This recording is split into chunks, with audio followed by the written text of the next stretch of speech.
اعوذ باللہ من الشیطان الرجیم بسم اللہ الرحمن الرحیم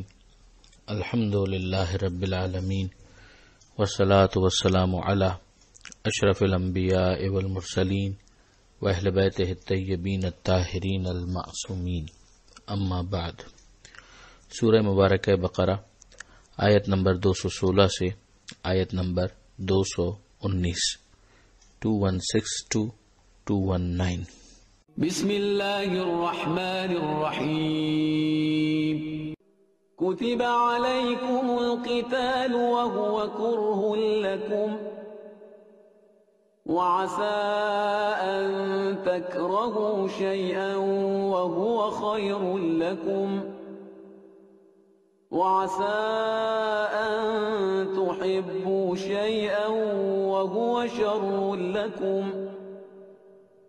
والله يعلم وأنتم لا تعلمون يسألونك عن الشهر الحرام قتال فيه قل قتال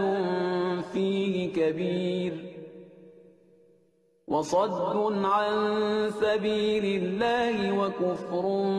به والمسجد الحرام وإخراج أهله منه أكبر عند الله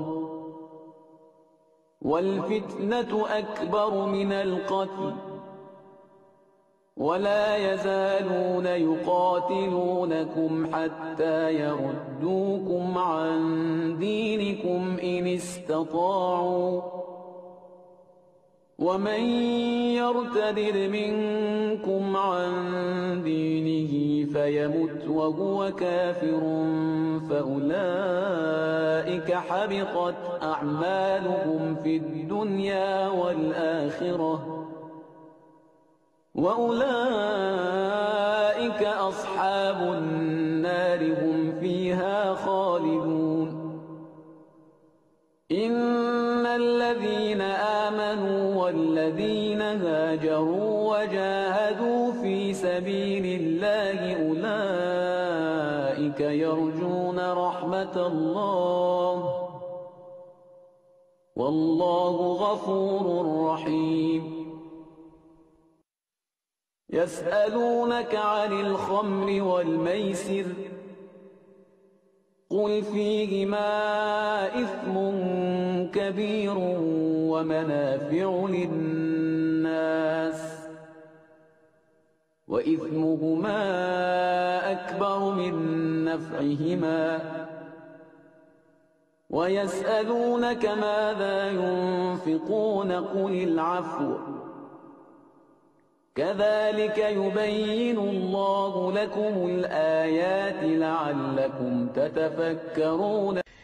اس صفحے پر پہلی آیت ایک حکم شرعی سے متعلق ہے اور وہ ہے قتال۔ قتال کا مطلب ہے میدان جنگ میں ایک دوسرے کے ساتھ مرنا مارنا۔ جب اس کی نوبت آ جائے تو پھر ظاہر ہے کہ یہ فرض ہو جاتا ہے۔ یہاں پر پروردگار عالم نے ایک مرتبہ پھر کتبہ کی لفظ کو استعمال کیا کہ کتبہ علیکم القتال، کہ تمہارے لیے قتال کو لکھ دیا گیا۔ یہ ہم پہلے بھی دیکھ چکے ہیں کہ قصاص کے حکم میں، اسی طرح سے روزے کے حکم میں، وصیت کے حکم میں کتبہ کا لفظ استعمال ہوا تھا۔ تو یہاں پر پروردگار عالم نے اسے بیان بھی کیا اور لوگوں کا جو مزاج تھا اس کو بھی بیان کیا کہ وہ ہوا کرہ لکم، جبکہ تمہیں وہ شاق اور ناگوار ہے، تمہیں اچھا نہیں لگتا کہ میدان میں جانا پڑے اور اپنی جان کو خطرے میں ڈالنا پڑے۔ اگرچہ یہ بات پہلے آ چکی ہے سورہ بقرہ ہی کے اندر کہ ہم تمہارا امتحان لیں گے، خوف کے ذریعے سے جان کا بھی امتحان لیں گے، اور اسی طرح سے ہم وہ آیت بھی پڑھ چکے ہیں کہ وہ جو راہ خدا میں قتل کر دیے جائیں انہیں مردہ مت کہو۔ مگر ظاہر ہے کہ ایک انسان اگر ایمان کے حوالے سے اس پختگی کے ساتھ نہ ہو تو اس کی یہ کیفیت ہوگی کہ وقت آنے پر بھی وہ قتال کو ناپسند کرے۔ ایک تو وہ کیفیت ہے کہ جہاں پر وقت بے وقت بغیر کسی حکم کے بھی انسان بس مرنے مارنے والا ہی اور واریر نیچر بنے، وہ بھی اسلام کو نہیں چاہیے۔ مگر جب وقت آ جائے میدان میں آنے کا تو پھر اگر کوئی میدان سے فرار اختیار کرے تو وہ بھی ظاہر ہے کہ انتہائی ناپسندیدہ ہے۔ تو وہ فرار کس بنیاد پر ہوتا ہے؟ وہی مزاج کے اندر جو کراہت اور ناپسندیدگی ہوتی ہے قتال کے حوالے سے۔ اب اس کے بعد پروردگار عالم نے ایک تبصرہ کیا جو بہت اہم تبصرہ ہے کہ وہ عسیٰ ان تکرہوا شیئا وہو خیر لکم، کیا ممکن ہے کہ کوئی چیز تمہیں ناپسند ہو اور وہ تمہارے لیے بہتر ہو، یعنی تم اتنا فورس ہی نہ کر پا رہے ہو، آگے نہ دیکھ پا رہے ہو۔ اور وائس ورثہ بھی ہے کہ عسیٰ ان تحبوا شیئا وہو شر لکم، کہ تم کسی چیز کو بہت پسند کر رہے ہو اور وہ تمہارے لیے ناپسندیدہ ہو، تمہارے لیے بری ہو۔ اللہ جانتا ہے اور تم نہیں جانتے۔ اب یہاں پر دعاؤں کے حوالے سے بھی جو پہلے ایک تبصرہ ہو چکا اس کو پھر سے ذہن میں تازہ کر لیجئے کہ اگر ایک انسان دعا مانگ رہا ہے مگر وہ دعا خود اس کے لیے مفید نہیں ہے اور وہ نہیں جانتا، تو ظاہر ہے کہ پروردگار عالم کی ربوبیت اور پروردگار عالم کی شفقت اور محبت اس بات کا باعث بنے گی کہ اس دعا کو رد کر دیا جائے اور اس موقع پر قبول نہ کیا جائے، چاہے اس بات کو وہ بندہ مومن اس موقع پر ناگوار بھی سمجھے، ناگوار لگے اس سے، مگر اس کے باوجود اس دعا کا قبول کرنا اس کے لیے فائدہ مند نہیں ہوگا، جس کی بہت ساری مثالیں بن سکتی ہیں، آپ خود اس بارے میں سوچ سکتے ہیں۔ یہاں پر ایک اور بات بھی ہمیں سمجھ میں آتی ہے کہ اچھائی اور برائی اس کی اپنی ایک واقعیت ہے۔ اہل علم جانتے ہیں کہ کسی چیز کے حسن و قبح کے حوالے سے ایک مستقل بحث ہے علم کلام کے اندر، اور عدلیہ کے جس کے اندر اہل تشیع اور برادران اہل سنت کا ایک گروہ معتزلہ شامل ہے، وہ عدلیہ مل کر کہلاتے ہیں، اور ان کا وہی مسلک ہے کہ حسن و قبح ہوتا ہے اور اس کی ایک واقعیت ہے۔ اس کے مقابلے میں ایک دوسرا گروہ بھی ہے، مگر یہ جو نظریہ حسن و قبح کا ہے کہ اس کی واقعیت ہے، یہ قرآن مجید کے بالکل مطابق ہے۔ اب اس کے بعد جو اگلی آیت ہے اس میں پروردگار عالم نے ایک مرتبہ پھر وہ انداز اختیار کیا کہ یسألونک، اے حبیب یہ آپ سے سوال کرتے ہیں۔ اس سے پہلے ہم چاند کے بارے میں اس کو دیکھ چکے ہیں اور دوسری چیزوں کے بارے میں بھی ہم دیکھ چکے ہیں کہ پروردگار عالم نے یہی انداز اختیار کیا تھا کہ یہ سوال کرتے ہیں شہر حرام کے بارے میں۔ شہر عربی میں مہینے کو کہتے ہیں، حرام یعنی محترم، محترم مہینے وہی محرم، رجب، ذوالقعدہ اور ذی الحجہ، 4 مہینے۔ قتال فی ہے، اس میں قتال کے بارے میں، تو اے حبیب ان سے کہہ دیجئے کہ اس میں قتال جو ہے ایک گناہ ہے اور بڑا گناہ ہے، مگر اس کے مقابلے میں اللہ کی راہ سے روکنا، اللہ کا انکار کرنا، مسجد حرام خانہ کعبہ والی مسجد کی حرمت کا انکار کرنا، اور جو اس کے اہل، جو اس کے رہنے والے ہیں یعنی خود پیغمبر اکرم اور دیگر مومنین، ان کو وہاں سے نکالنا اکبر، وہ تو اور بھی بڑا گناہ ہے عند اللہ۔ والفتنہ تو اکبر من القتل، اور فتنہ جو ہے وہ تو قتل سے بھی بڑا گناہ ہے۔ اب اگر آپ دیکھیں کہ اس کا ایک بیک گراؤنڈ بتایا گیا کہ کچھ مسلمانوں نے رجب کی پہلی تاریخ یہ سمجھ کر کہ ابھی چاند نہیں ہوا ہے، مشرکین کے کسی گروہ پر جو لوٹ مار کے لیے مدینے کے اطراف میں آیا تھا، حملہ کر کے کسی ایک کو قتل کر دیا۔ اس پر مشرکین نے ایک طوفان برپا کر دیا کہ مسلمان محترم مہینوں کا احترام نہیں کرتے، اور ظاہر کے بعد مسلمانوں کے دل میں بھی بے چینی پیدا ہوئی، وہ کلیئر نہیں تھے اس حوالے سے، تو انہوں نے اللہ کے رسول سے آ کر سوال کیا، اور پھر قرآن مجید نے اس کے جواب میں مسلمانوں کو بتایا کہ اس میں کوئی شک نہیں ہے کہ ماہ محترم جو ہے وہ اس کی اپنی اہمیت ہے، مگر مشرکین کو بھی ان کے کردار پر متنبہ کرو کہ وہ ایسے جرائم کے مرتکب ہوئے ہیں جو اس سے بہت زیادہ بڑے ہیں، اور اس کو کاؤنٹر کرنے کے لیے جب یہ کیا جا رہا ہے تو پھر وہ گناہ ویو ہو جائے گا۔ یہاں پر پروردگار عالم نے جو کفار اور مشرکین کی ایک مینٹلٹی ہے، مائنڈ سیٹ ہے، اس کو بھی بتایا کہ یہ لوگ اسی طرح تم سے قتال کرتے رہیں گے، لڑتے رہیں گے تمہارے دین کے بارے میں، جب تک ان کے پاس طاقت ہے، اور وہ چاہیں گے کہ تمہیں تمہارے دین سے پلٹا دیں۔ تو اب اگر تم بھی اس کے اندر سستی کا مظاہرہ کرو اور ارتداد کے راستے پر یعنی دین سے پلٹ جاؤ، اور اس میں پھر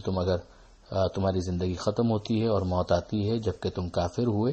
تو پھر یہ یاد رکھو کہ ان لوگوں کے اعمال ہبط کر دیے جائیں گے، یعنی نل اینڈ وائڈ ڈکلیئر کر دیا جائے گا۔ جو انہوں نے دنیا اور آخرت کا معاملہ ہے اس کے حوالے سے ان اعمال کی کوئی حیثیت باقی نہیں رہے گی، یہی پھر آگ والے ہوں گے اور یہی اس میں ہمیشہ ہمیشہ رہیں گے۔ تو بہت تنبیہ اس کے اندر کی گئی ہے۔ پھر اس کے بعد پروردگار عالم نے ارشاد فرمایا کہ وہ لوگ جو ایمان لائے اور جنہوں نے ہجرت کی اور اللہ کی راہ میں قتال کیا، تو یہاں پر آپ تینوں صفات کو دیکھیے کہ ایک ساتھ بیان کیا جا رہا ہے، ایمان کو بھی، ہجرت کو بھی، اور جہاد فی سبیل اللہ کو بھی۔ تو یہ وہ لوگ ہیں کہ جو اللہ کی رحمت کی امید رکھتے ہیں، اور اللہ یقیناً غفور و رحیم ہے۔ یہ اس کے بعد کہ وہ ایمان بھی لا چکے ہیں اور انہوں نے اپنا گھر بار چھوڑا ہے، ہجرت کی ہے اور اللہ کی راہ میں جہاد بھی کیا ہے، فرار اختیار نہیں کیا ہے، پھر بھی یرجون رحمت اللہ، کہ یہ اللہ کی رحمت کی امید رکھتے ہیں، جو ایمان کا بنیادی جوہر ہے، کہ ایک طرف امید ہوتی ہے اور ایک طرف اپنے حوالے سے احساس ہوتا ہے کہ حق ادا نہ ہو سکا، جسے پروردگار عالم پسند کرتا ہے اور اپنی مغفرت کا بھی حوالہ دیتا ہے اور اپنی رحمت کا بھی حوالہ دیتا ہے۔ ہم دیکھتے ہیں کہ اس صفحے کی آخری آیت میں پروردگار عالم نے ایک مرتبہ پھر یسألونک کہہ کر متوجہ کیا ہے کہ اے حبیب آپ سے سوال کرتے ہیں شراب کے بارے میں اور جوئے کے بارے میں، ان سے کہہ دیجئے کہ اس میں گناہ ہے اور کچھ فائدے بھی ہیں لوگوں کے لیے، یعنی اگر ظاہری اعتبار سے دیکھیں تو بعض افراد ان کے فوائد گنواتے ہیں اور ممکن ہے کہ ان کی واقعیت بھی ہو، مگر کیس صرف اتنا ہے کہ کیا جو اس کا گناہ ہے وہ اتنا ایسا ہے کہ اسے اگنور کر دیا جائے۔ پروردگار عالم کا تبصرہ ہے کہ ان دونوں کا گناہ اکبر من نفعہما، ان کا جو فائدہ ہو سکتا ہے ان دونوں کا، اس کے مقابلے میں ان کا گناہ بہت زیادہ ہے، بہت بڑا ہے، تو اسے نظر انداز نہیں کیا جائے گا۔ اب اس کا بیک گراؤنڈ ذہن میں رکھیے گا کہ ابتدا میں اسلام جب آیا ہے تو معاشرے کے اندر شراب نوشی بڑی کامن ایک چیز تھی۔ بعض وہ افراد کے جو دین ابراہیمی پر باقی تھے وہ اس سے بچے ہوئے تھے، ورنہ ایک عام ٹرینڈ یہ تھا کہ لوگ شراب نوشی کیا کرتے تھے۔ تو اس موقع پر ابتدا میں اس لیے کہ احکام دین جو ہے تدریجاً گریجولی بٹ بائی بٹ نازل ہوئے ہیں، تو ابتدا میں پیغمبر اکرم صلی اللہ علیہ وآلہ وسلم اس مسئلے پر خاموش رہے، اور پھر اس کے بعد بظاہر محسوس ہی ہوتا ہے کہ مقصد یہ تھا کہ لوگ خود اس کے برے ہونے کی طرف متوجہ ہوں، اور ایسا ہوا بھی، اور یہی سبب ہوا کہ بعض افراد نے آ کر سوال کیا جو یہاں پر ہمیں نظر بھی آتا ہے۔ تو پیغمبر اکرم کو یہ حکم دیا گیا کہ وہ اس طرح سے اس کا جواب دیں کہ کچھ فائدے ہو سکتے ہیں مگر گناہ اس کا بہت زیادہ ہے، اور جو اتنا زیادہ گناہ ہے کہ اس کے نفع اس کے مقابلے میں نظر انداز کر دیے جانے کے قابل ہے۔ تو اسی کے ذریعے سے بعض افراد کو سمجھ میں آ گیا کہ مسئلہ ہے تو پروردگار عالم کا منشا اور اسلام کا مزاج نہیں ہے کہ اس چیز کو کنٹینیو کیا جائے، مگر پھر بعد میں مزید بھی اس کی وضاحت کر دی گئی اگلی آیتوں کے اندر جو اپنے مقام پر انشاءاللہ آئے گی۔ ایک اور حکم جس کے بارے میں بتایا گیا کہ یہ آپ سے سوال کرتے ہیں کہ کیا خرچ کریں، آپ کے ذہن میں پہلے بھی ہوگا کہ یہ سوال آیا تھا اور پروردگار عالم نے مصارف بیان کیے تھے کہ والدین پر، رشتہ داروں پر، مسکینوں پر، یتیموں پر وغیرہ خرچ کیا جائے، مگر اسی سوال کو واپس ریپیٹ کیا گیا کہ کیا خرچ کیا جائے، کہ وہ مقدار کتنی ہو۔ تو یہاں پر کہا گیا قل العف، کہ جو بچ جائے اسے خرچ کر دو، یعنی اب یہ مستحب حکم بنے گا۔ ایک تو واجب ہے کہ زکوٰۃ دینی ہے، خمس دینا ہے، فطرہ دینا ہے وغیرہ وغیرہ، لیکن اگر کوئی شخص خود سے ایک مستحب عمل کے اوپر بہت زیادہ عمل کرنا چاہے، جس طرح صدقہ مستحبی نکالا جاتا ہے، تو کتنا نکالا جائے گا؟ جو بچ جائے تمہارے پاس وہ سب کا سب اللہ کی راہ میں دے دو۔ پھر اس کی ایک تشریح یہ بھی کی گئی کہ چونکہ سال بھر کا خرچہ اگر کسی کے پاس نہیں ہے تو پھر وہ فقیر کی کیٹیگری میں چلا جاتا ہے، تو فقر کے حد تک وہ نہ جائے، لیکن سال کا جو خرچہ اس کے پاس ہونا چاہیے وہ رکھ لے، اور باقی جتنا بھی اس کے پاس ایکسٹرا ہے وہ خدا کی راہ میں خرچ کر دے۔ تو یہ ایک بہت ہی اہم مستحب عمل ہوگا۔ ظاہر ہے کہ شریعت نے اس کو واجب نہیں قرار دیا، مگر اس آیت کے ذریعے سے اس کے مستحب ہونے کا بالکل پتہ چلتا ہے۔ آگے پروردگار عالم نے کنکلوڈ کیا ہے کہ اسی طرح اللہ تمہارے لیے اپنی آیتوں کو بیان کرتا ہے تاکہ تم فکر کرو، دنیا میں بھی اور آخرت میں بھی۔ یہ پھر دنیا والآخرہ کا جملہ اگلے صفحے پر آئے گا، مگر چونکہ اس کے ساتھ مربوط ہے لہذا یہیں پر ہم نے اس کو بیان کر دیا۔ اب یہاں پر اس کو بھی ذہن میں رکھنے والی بات ہے کہ جو کہا گیا تھا کہ خرچ کرو اللہ کی راہ میں اور اپنے آپ کو ہلاکت میں مت ڈالو، تو یہ اس طرح سے بھی نہ ہو خرچ کرنے کا سلسلہ کہ خود اس کے اپنے گھر کے جو بچے ہیں، خود اس کی بیوی جو ہے وہی فقیر بن جائے اور وہی اس کو لان تان کرنے لگے اور ایک اور مسئلہ کریٹ ہو جائے۔ تو حکمت اس کے اندر بہت امپورٹنٹ ہے، اور انسان تفکر کرے دنیا کے لیے بھی اور آخرت کے لیے بھی کہ کس طریقے سے اسے اس چیز کو مینٹین کرنا ہے۔ بہرحال واجب کی اپنی حدود ہیں اور اس کے بعد مستحب کے اندر گنجائش رکھی گئی ہے، اور اس میں حکمت بہت امپورٹنٹ ہے جس کے لیے انسان کو تفکر کرنا ہے۔ پروردگار عالم سے دعا ہے قرآن سمجھنے اور اس پر عمل کرنے کی توفیق عطا فرما، اور وارث قرآن امام زمانہ کے ظہور میں تعجیل فرما۔ وآخر دعوانا ان الحمد للہ رب العالمین، والسلام علیکم ورحمۃ اللہ وبرکاتہ۔